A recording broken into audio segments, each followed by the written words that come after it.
The wind at Dunkirk carried a strange smell, a blend of oil, salt, and burning hope. It rolled over the dunes like a sigh from something ancient, something tired of watching men destroy one another.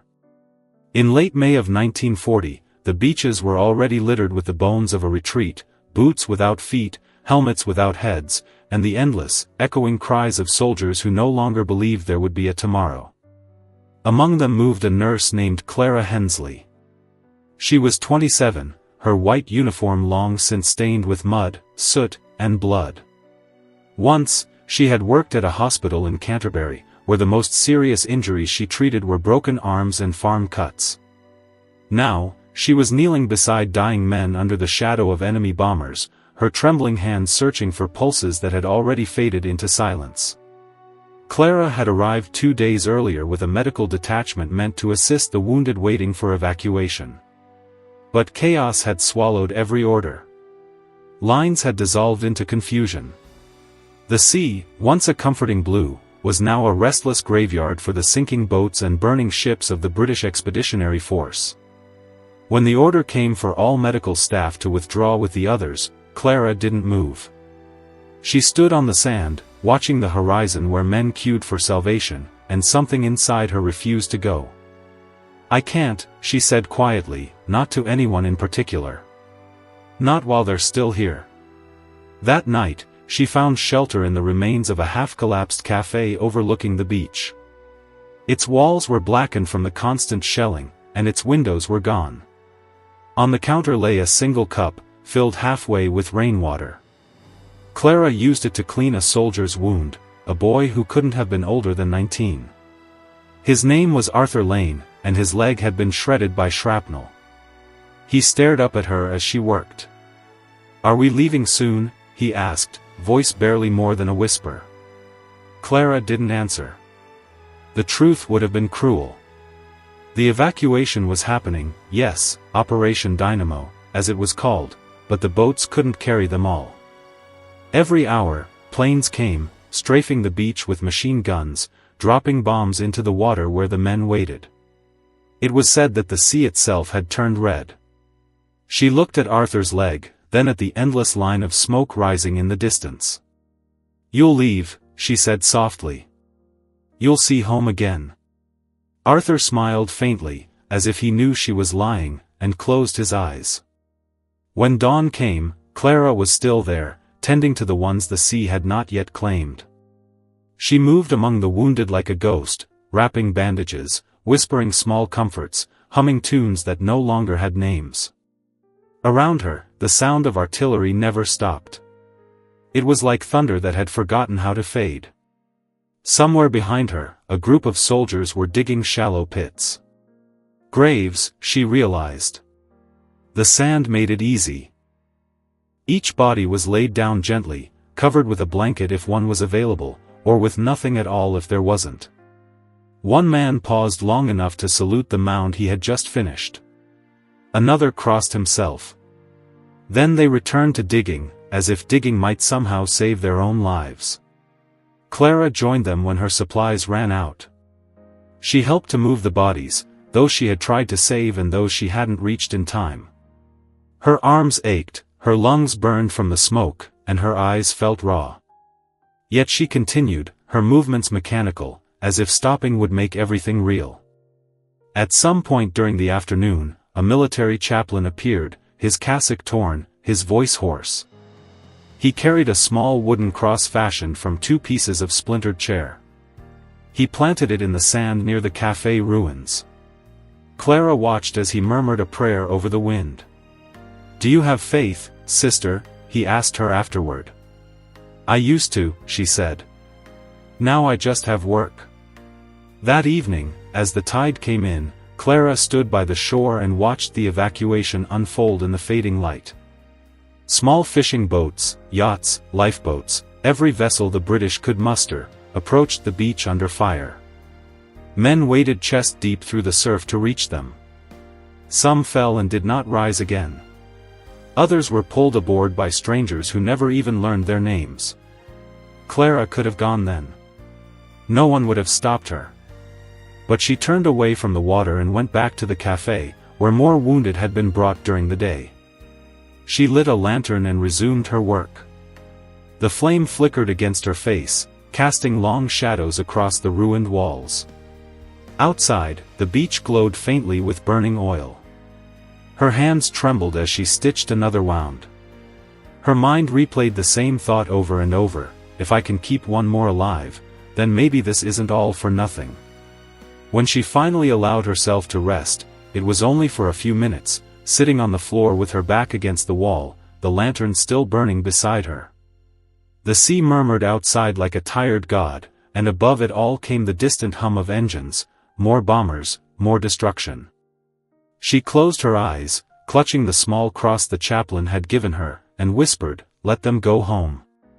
The nurse of Dunkirk, who stayed behind when everyone else left, would later be remembered not for her name but for her silence, the quiet refusal to abandon those the war had already forgotten. And though history recorded many miracles during those days, none were quite like hers, a single woman standing between the dying and the sea, holding on to compassion when the world had run out of it. The next morning, a pale sun broke through the mist like a forgotten promise. Clara rose from the floor of the ruined café, her limbs stiff, her eyes red from exhaustion. The lantern had long gone out, leaving only the thin light that crept through the shattered window frames. Outside, the beach was quieter than before, but the silence was not peace, it was the silence that followed exhaustion, when even war seemed to catch its breath. She stepped out into the cold air, clutching her satchel. The sand was covered in footprints, some deep and fresh, others half erased by the tide. Scattered among them were spent cartridges, torn uniforms, and letters, dozens of letters that had never been sent. One envelope, damp and crumpled, clung to her boot. She bent down and picked it up. The ink had bled from the rain, but the name was still visible: "To my mother, Kent." She held it for a moment, staring at the handwriting, and then tucked it into her pocket. As she walked toward the dunes, she found more letters, postcards, photographs, all half buried in the sand as though the beach itself had swallowed them. She began collecting them, not out of reason but instinct, as if saving these fragments of love and fear might somehow matter in a place that had lost all meaning. By midday, Clara had gathered over a dozen. Some were sealed, others open. She didn't read them, not yet. Instead, she carried them back to the café and placed them inside an old biscuit tin she had found among the debris. "You'll get home," she whispered to the tin, echoing the lie she had told Arthur. That afternoon, she went to check on him. He was still alive, though barely. His fever had worsened, and his voice was faint. "Did they come?" he asked when he saw her. "The boats?" She smiled weakly. "They're coming," she said. "They'll come again tomorrow." He nodded, his eyes closing, and she sat beside him, listening to the distant rhythm of gunfire. Every so often, she would glance at the horizon, where the smoke still rose. Each column marked another sinking ship, another failed rescue. Yet beneath it all was a kind of strange beauty, the way the sunlight filtered through the haze, turning everything gold for a brief, impossible moment. That night, as darkness fell, she opened one of the letters. It was addressed to "My dearest Elsie," written in a neat, careful hand. She read by the light of a single candle, "If I do not return, know that I died thinking of your face. They say the sea is our way home, but it feels more like a wall. I am not afraid of dying. I am only afraid that you will forget me." Clara folded the letter and pressed it to her chest. Tears came easily now, not from fear but from the unbearable weight of so much love trapped in so much ruin. She placed the letter back in the tin and whispered, "You're remembered." The days blurred after that. The bombing never truly stopped, only paused between waves. Clara's world became a pattern of motion. Treat, carry, dig, comfort, repeat. The café filled with the wounded and emptied again as boats came in bursts, ferrying away those who could still walk. The biscuit tin of letters grew heavier. Sometimes, when the guns went quiet, she would take it out and add another. It became her ritual, her anchor against the madness. One evening, a soldier stumbled into the cafe, his uniform soaked in seawater, his face pale. "They're leaving," he gasped. "Last boats are going tonight." They said no more after dawn. Clara froze. For a long moment, she didn't speak. "And the wounded?" she asked finally. "Orders say leave them," the man replied, his voice cracking. "They can't take everyone." She turned away from him, staring at Arthur's still form on the floor. His breathing was shallow now, each exhale a thread unraveling. "Then I stay," she said. The soldier stared at her as though she were mad. "You can't. They'll shell the whole coast. No one's coming back." Clara didn't argue.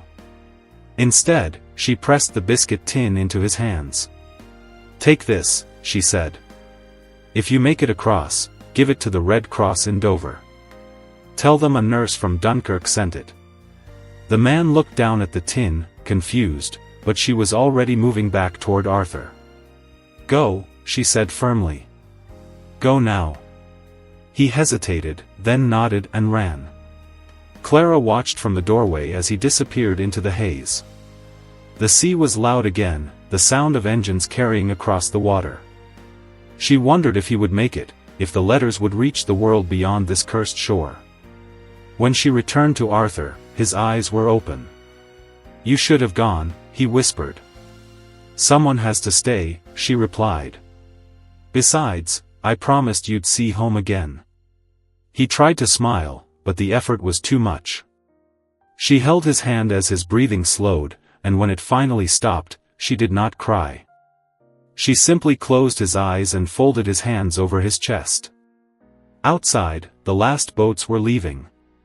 The sound of their engines faded into the mist, replaced by the distant roar of approaching aircraft. Clara stood by the window and looked toward the sea, where the horizon glowed faintly with fire. "They'll tell stories," she murmured to the empty room. "But they won't tell this one." She turned back to the fallen and began her work once more, the nurse of Dunkirk, keeper of the forgotten. The night descended over Dunkirk like a shroud of smoke. The horizon glowed faintly orange where ships still burned, and the air carried the low moan of waves colliding with wreckage. Clara sat beside the doorway of the cafe, her back against the splintered wood, the taste of salt and ash heavy on her tongue. She had not slept for 2 days, perhaps 3, time had dissolved into a single long heartbeat. The candle she had lit hours before had melted into a puddle of wax, its last flicker swallowed by the dark. In that darkness, Clara could hear the whispers of the dying, the echo of footsteps long gone, the faint metallic groan of a broken world trying to remember how to breathe. She rose and stepped outside. The beach stretched before her, silent and silver beneath the moon. Hundreds of crates, helmets, rifles, and stretchers lay abandoned, scattered like toys after a storm. The tide had drawn close, licking at the edges of the battlefield as though trying to erase it. She walked slowly along the waterline, her boots sinking into the cold sand. Every few steps, she passed another body, covered or half-buried. She stopped by one, recognizing the chaplain who had given her the wooden cross. His hands were still folded, his lips slightly parted as if caught mid-prayer. She knelt beside him and brushed the sand from his face. "You're at peace now," she whispered. The words drifted away with the wind. Somewhere to the east, she heard the faint crack of distant gunfire. The Germans were closing in. There would be no more evacuations, no more rescues. Dunkirk was finished. She looked toward the cafe where Arthur lay, now silent, and thought of the biscuit tin she had sent away. It was out there somewhere, she hoped, carried across the sea by that frightened soldier. Maybe it had already reached Dover. Maybe someone had opened it and seen the names, the letters, the love trapped inside. Maybe someone had remembered them. The thought gave her a strange calm. As she turned back toward the ruins, the sky pulsed with light, searchlights sweeping across the clouds, followed by the faint drone of engines. Planes. She froze. The first explosion landed near the docks, a thunderclap that rattled the ground beneath her feet. Then came another, closer, showering her in sand and debris. Clara threw herself to the ground, covering her head as shrapnel screamed through the air. The cafe's roof collapsed in a shower of sparks. When the noise finally stopped, only the crackle of small fires remained. She pushed herself up, coughing, her ears ringing. The cafe was gone, reduced to rubble. She stumbled toward it, calling out, though for whom, she didn't know. "Arthur? Anyone?" Her voice vanished into the smoke. She found what remained of her supplies scattered across the sand, the broken lantern, the burned satchel, the cross, now split in two. For a moment she just stared at it, then picked up both halves and pressed them together, as though willing them to mend. The air smelled of oil and burnt flesh. She could taste the metallic bitterness of fear on her tongue, but she refused to let it root. "I'm still here," she murmured. "I'm still here." She set up a makeshift station near what was left of the cafe wall, a single standing corner, and began tending to whoever came crawling from the smoke. There were only a few. One man had lost an arm. Another was blind from the blast. She worked silently, mechanically, her hands trembling but sure. Her white uniform was now black with soot and blood. The sea hissed behind her, dragging debris into its depths. By dawn, the bombing had stopped. A gray light crept across the beach, revealing the devastation in full. The town of Dunkirk was nothing but bones and shadows. Clara stood at the water's edge, her eyes hollow, her lips cracked. For a brief moment, the world seemed suspended in silence. Then she heard it, a faint sound from behind her, soft as breath. A soldier, barely conscious, was reaching toward her. She rushed to his side and knelt, pressing her ear close to his lips. "Water," he whispered. She gave him what little she had left, holding his head in her lap. His eyes fluttered open for an instant, reflecting the gray dawn. "Are we saved?" he asked. She looked toward the horizon, where the sea met the smoke. "Not yet," she said. He smiled weakly, then went still. She didn't move for a long time after that. The tide crept higher, washing over the dead, and she remained kneeling there, the body still in her arms, until the water touched her knees. Only then did she stand, carrying him a few steps inland, laying him down beside the others. She marked the spot with the broken cross. "Rest," she said softly. "The world will remember you." But even as she said it, she knew it wasn't true. The world forgets easily. It forgets the faces, the names, the hands that bled quietly while others escaped. Yet she stayed. She gathered what supplies she could find, moved deeper into the ruins, and built a small shelter from fallen beams. It was there she began to write, on scraps of paper, on the backs of old letters, on anything that would hold ink. She wrote about the soldiers, the chaplain, the boy named Arthur. She wrote about the sea and the letters she had saved. She signed nothing. Her words were for whoever found them, someday, when the smoke had cleared. Days passed. Food ran out. The bombers came less often now, there was little left to destroy. She spent her last hours by the shore, writing one final note in her shaking hand: "I stayed because I could not leave them. Tell someone we were here." She folded the paper, placed it in a bottle, and set it adrift on the tide. The sea accepted it without a sound. The following morning, when a German patrol finally reached the beach, they found the ruins of the cafe and, inside, the body of a nurse, sitting upright, her eyes closed, a faint smile on her face. In her hand, she held half of a wooden cross. And though they did not know her name, one of them took off his cap and said quietly, "Gott, sie hat Mut, God, she has courage." The tide rolled in over the quiet sands of Dunkirk, claiming what little remained of the battlefield. The fires had died, leaving behind only smoke that drifted like the breath of ghosts over the ruins. The bottle that Clara had set adrift the night before floated now among the wreckage, its glass glinting faintly in the pale light of dawn. The sea carried it gently, as though aware of the secret it contained, rocking it between broken oars and charred lifebelts before pulling it out into the open channel. Days passed. The bottle drifted farther from the shore, past the skeletal remains of sunken ships and the scattered debris of evacuation. Above it, gulls circled lazily, unaware of the fragile message that moved beneath them. A storm came one night, fierce and sudden, churning the waters into gray fury. The bottle was tossed, slammed against waves taller than houses, but somehow it did not break. It was as though the ocean itself had decided to keep it safe. When morning came, the storm had passed, and the bottle floated calmly once again, its journey continuing toward the English coast. On the 5th day, it washed up on the beach near Folkestone, rolling to rest at the feet of a fisherman named Thomas Yarrow. He was an old man, his back bent by years at sea, his eyes pale and sharp as frost. When he saw the glimmer of glass in the surf, he bent down and picked it up. Inside, he could just make out the curled paper, damp but intact. Curious, he carried it home to his small cottage overlooking the harbor. He broke the bottle carefully, unrolled the note, and squinted at the faded ink. The handwriting was uneven, the words hurried. "I stayed because I could not leave them. Tell someone we were here."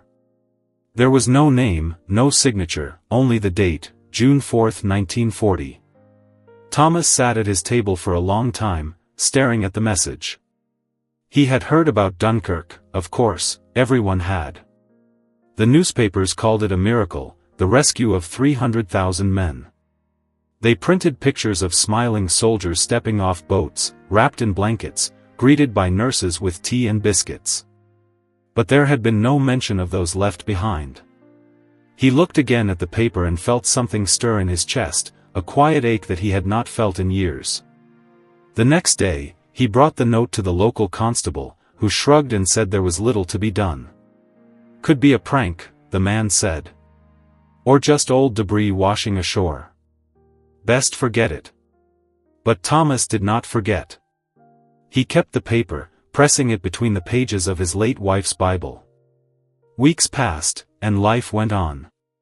The war raged elsewhere now. France had fallen, London was burning under nightly raids, but sometimes, when the wind blew in from the sea, he would think of that bottle, of the woman who had written those words, and wonder who she was. Years later, long after the guns had fallen silent, the note was found again. Thomas had died by then, and his cottage had been sold.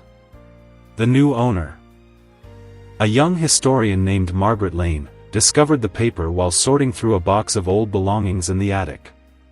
The ink had faded almost to nothing, but the message was still legible. Margaret, curious, began to investigate. She searched through military archives, hospital records, Red Cross reports, anything that might tell her who had written it. There were dozens of accounts from Dunkirk, but none that mentioned a nurse staying behind. Yet one report caught her eye, a missing persons notice filed by the Canterbury General Hospital in June 1940. Name, Clara Hensley. Occupation, nurse. Last known location, Dunkirk. The pieces fit together like fragile glass. Margaret sat back in her chair, the paper trembling in her hands. For days, she couldn't stop thinking about it. The image of that woman, the nurse who stayed, haunted her dreams. Eventually, she decided to tell the story. She wrote an article for a small historical journal, titling it, "The Nurse of Dunkirk, The Unknown Witness." It was published quietly, read by few, but it reached one man in particular, a former soldier named Arthur Lane. The name stirred a long-buried memory. He was old now, frail, living in a care home on the outskirts of Brighton. When he read the article, tears filled his eyes. He remembered her, the nurse who had promised he would see home again. She had stayed behind when everyone else ran. He had survived because of her. The guilt of that had followed him his whole life. The next day, he wrote to Margaret, confirming that Clara Hensley had indeed been real, that she had saved him when his leg was torn apart on the beach. He told her about the cafe, the lantern, and the biscuit tin filled with letters. "She lied to me," he wrote, "but it was the kindest lie I ever heard." Margaret visited him soon after. They spoke for hours, two strangers bound by the memory of a ghost. Before she left, Arthur pressed something into her hand, a rusted medal, its ribbon frayed. "It belonged to her," he said softly. "She pinned it to my blanket before I was carried away. I never knew where she got it, but I think she meant for someone to remember." When Arthur died the following winter, Margaret decided to finish what Clara had started. She traveled to Dunkirk, walking along the same sands where the nurse had once stood. The beach was quiet now, peaceful, the sea calm and blue. Children played where soldiers had bled. She knelt by the water's edge and placed the medal in the sand, just above the tide line. "Someone remembered," she whispered. The wind carried her words out across the sea. As the waves reached for the medal, sunlight glinted off its surface, bright as fire. For a moment, it seemed almost alive. Years later, a museum in Canterbury would display a small collection titled Echoes of Dunkirk. Among the relics, a torn bandage, a blood-stained uniform, a broken cross, was a photograph of a nurse, found in the ruins of a cafe, her name finally restored. The sun rose over Dunkirk like a soft promise, pale and hesitant, casting long shadows across the dunes where Clara had once moved among the wounded. Margaret stood at the water's edge, the medal she had placed in the sand still warm from her hand, thinking of the life that had been lived and the countless stories buried beneath the rubble, never told. She imagined Clara's steps along the beach, how her boots had pressed into the cold sand, leaving prints that no one had marked, a silent trail of courage for those who might follow. Every so often, a gull circled overhead, its cry echoing across the waves, and Margaret felt a shiver, as though it carried a fragment of memory from 70 years ago. Back in Canterbury, the museum exhibit had attracted a modest crowd, mostly historians and students, but the photograph of Clara, her face framed in soot and exhaustion, eyes steady, lips pressed as if holding a secret, drew attention from everyone who passed by. Visitors paused longer than expected, reading the brief inscription beneath, "She stayed when the sea called everyone else away." Margaret had added notes from Arthur's letters and the recovered biscuit tin of letters, now preserved in glass. Each artifact carried the weight of human endurance, the proof that amidst chaos, one person's choices could ripple through generations. She remembered the old man's voice, trembling when he spoke of Clara, his hands shaking as he touched the medal. "I never knew her name until now," he had said, "but she saved me, and I owe my life to her courage."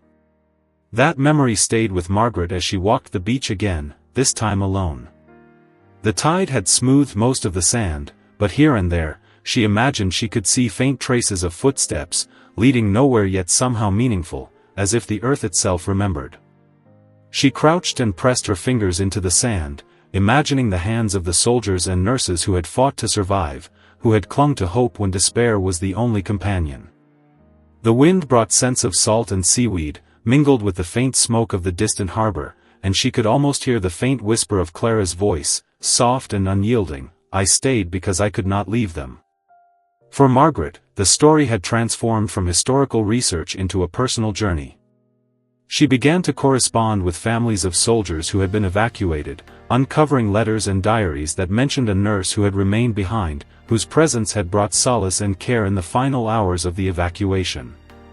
Some accounts were fragmented, others contradictory, but all spoke of an extraordinary act of bravery performed not for glory but for duty, compassion, and the simple human need to be present.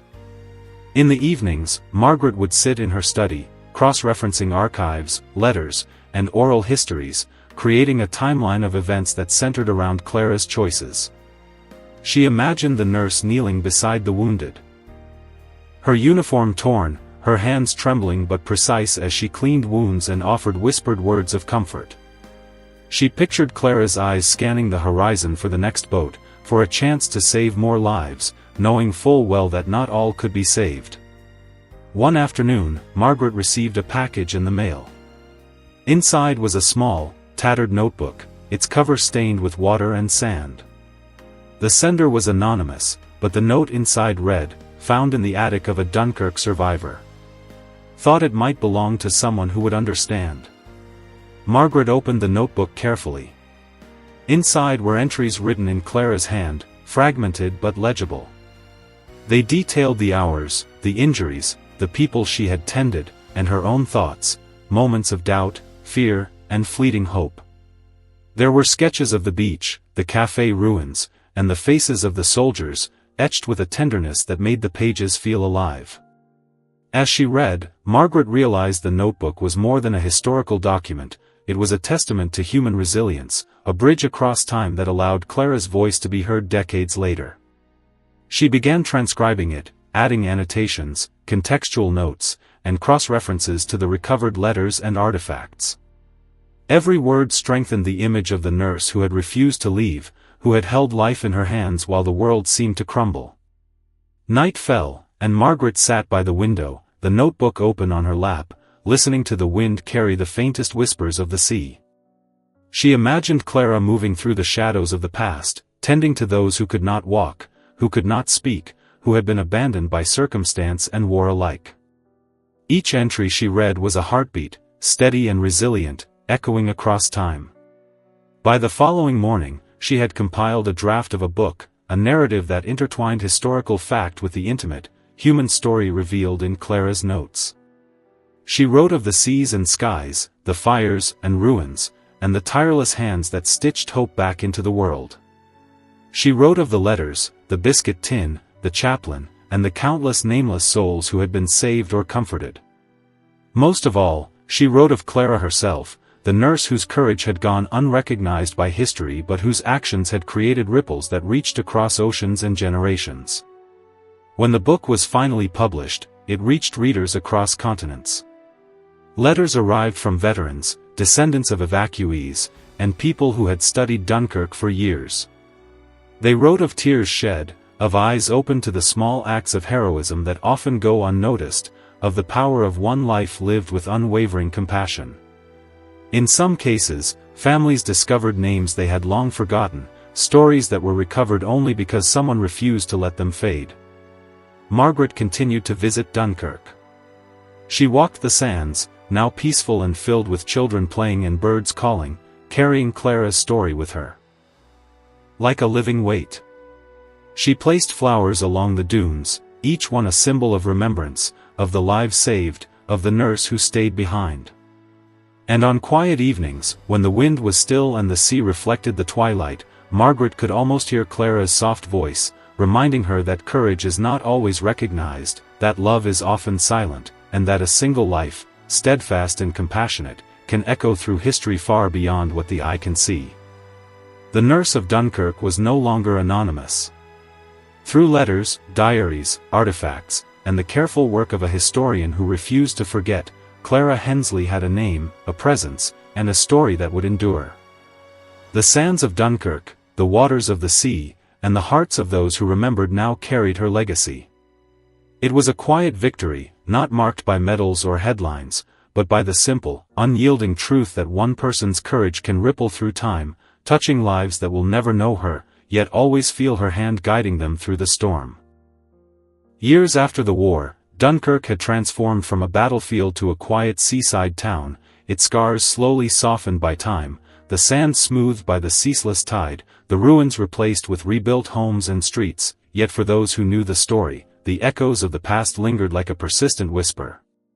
Margaret walked the familiar path along the beach, her notebook tucked under her arm, reflecting on the journey that had brought Clara Hensley's story to life.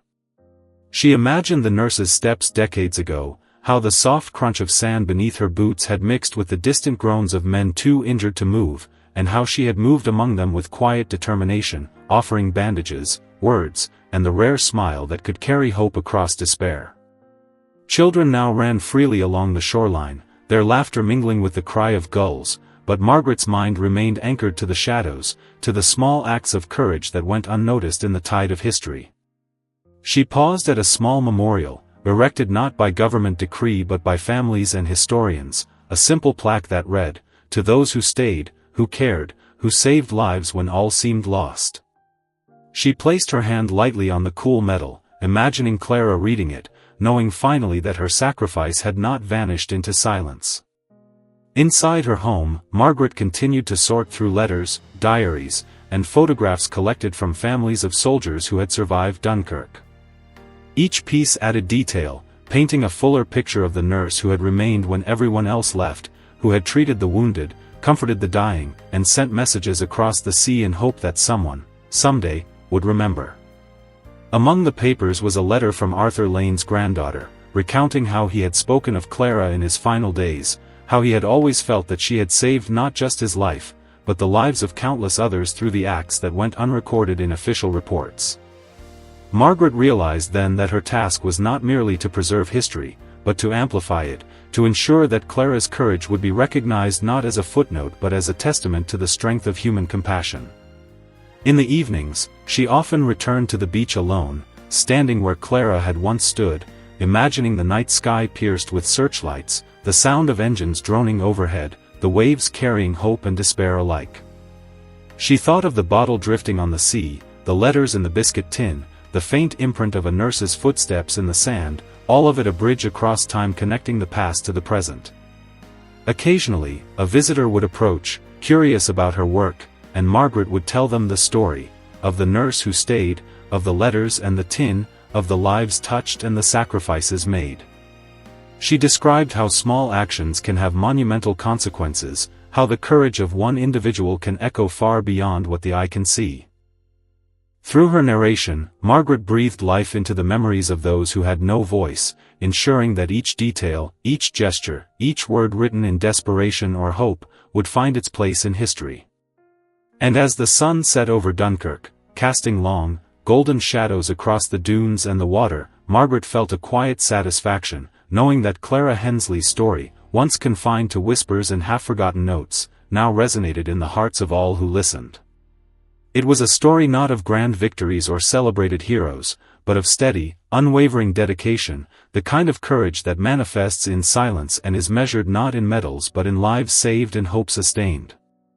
She often imagined Clara walking among the wounded, kneeling beside each with care, her hands steady despite fatigue, her eyes scanning the horizon for the next soul in need.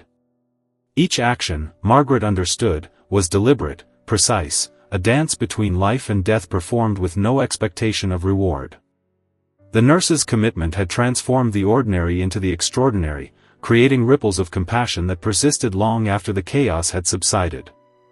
Margaret thought of the old medal, the one Arthur Lane had pressed into her hands, and how it had traveled across time to link the past with the present. She imagined Clara seeing it now, knowing that she had been remembered, and felt the echo of pride, the quiet joy that comes from having made a difference when it was most needed. In the quiet moments, as waves lapped the shore and the wind whispered through dune grasses, Margaret felt the presence of those who had been there, soldiers who had survived, those who had not, the chaplain, the boy named Arthur, and above all, the nurse who had stayed. Their stories interwove with her own, forming a tapestry of memory and witness, a living chronicle that defied the erasure of time. And so she walked, day after day, collecting fragments, preserving voices, and ensuring that each step taken by Clara, each letter sent across the sea, each life touched, was etched permanently into the conscience of history. For Margaret, this was no longer merely research, it was a sacred duty, a continuation of Clara's own mission, carried forward by someone who understood the weight of memory and the necessity of remembrance. In every ripple of the tide, in every whisper of the wind, she heard Clara's voice, steadfast and resolute, reminding her that courage does not demand recognition, that compassion is its own reward, and that one life, steadfastly devoted to others, can leave an imprint that time itself cannot erase. Margaret spent the following months immersed in the letters Clara had sent, the biscuit tin now fully catalogued and preserved, each envelope carefully opened, flattened, and documented. She traced the origins of the paper, the faded ink, the creases made by trembling hands, and with each discovery, she felt as though she were stepping closer to the nurse herself, walking along the dunes where she had once knelt beside the wounded, feeling the rhythm of her heartbeat in the cadence of the words.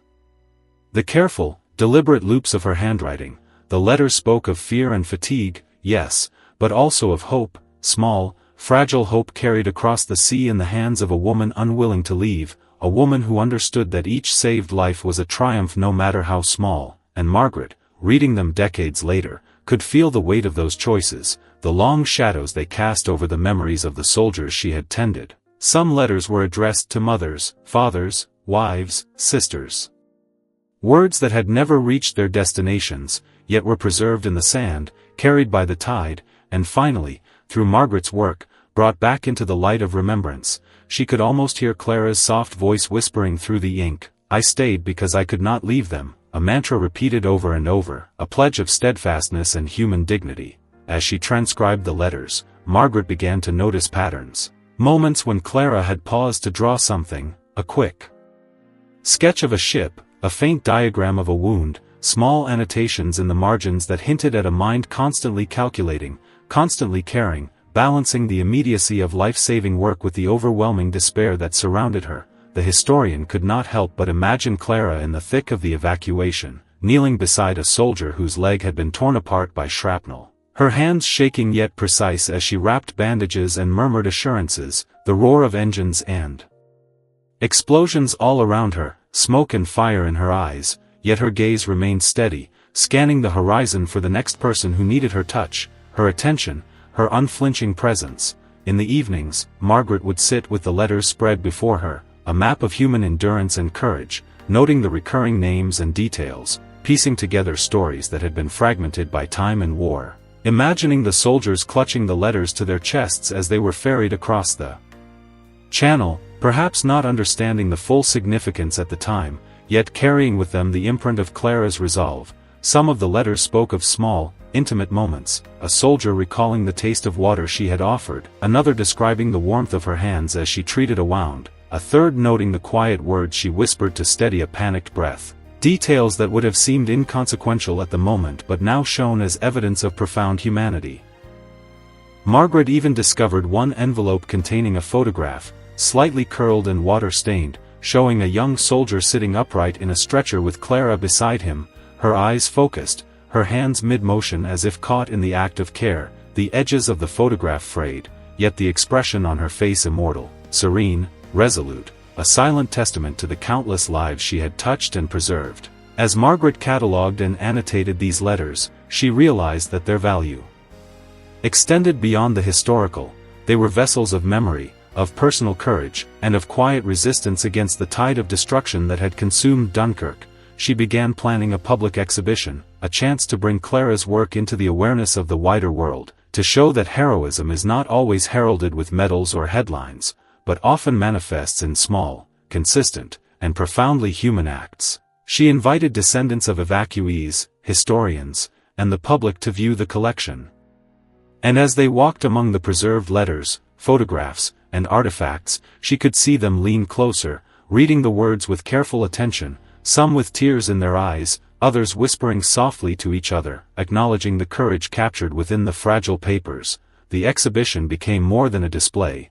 It became a pilgrimage for those seeking to understand the human cost of war, the resilience of compassion, and the quiet dignity of a nurse who refused to leave. Letters that had once floated in a tin, lost to the sands and waves, now occupied a place of honor, each envelope a bridge connecting the past to the present, Clara's story no longer invisible but resonant, her choices amplified by the curiosity and dedication of those who preserved them. Margaret often returned to the exhibition in quiet moments, standing before the collection as if in silent conversation with Clara herself, imagining her responding with a small, approving smile, pleased that her efforts, her endurance, and her steadfast presence had finally been recognized, that the lives she had touched were remembered, and that the echoes of her courage would continue to reach generations yet unborn. She reflected on the delicate balance between history and memory, understanding that without the letters, the names might have faded, the stories lost, yet through her careful work, Clara's legacy had become tangible, a beacon of humanity in the midst of a world scarred by conflict. Each letter, each note, each sketch, became a thread in the tapestry of remembrance, allowing visitors, historians, and descendants alike to walk in the footsteps of those who had endured, to feel the weight of decisions made under fire, to witness the unyielding spirit of a nurse who stayed behind when all others had fled.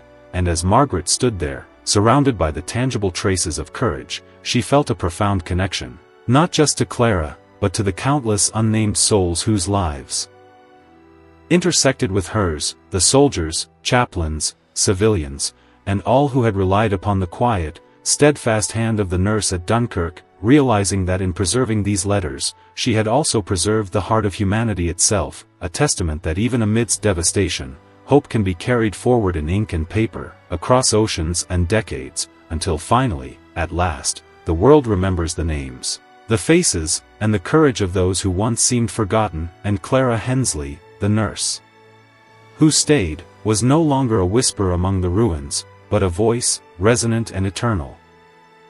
The years rolled on, carrying Dunkirk further from the chaos of 1940, yet for Margaret, each visit to the beach reminded her that the past was never truly gone, that the sands held memory like a fragile archive waiting for someone to listen. She imagined Clara walking among the wounded, her hands steady, her eyes scanning the horizon, the weight of life and death pressing upon her yet never breaking her resolve. And Margaret felt the pulse of that courage as if it were her own heartbeat echoing.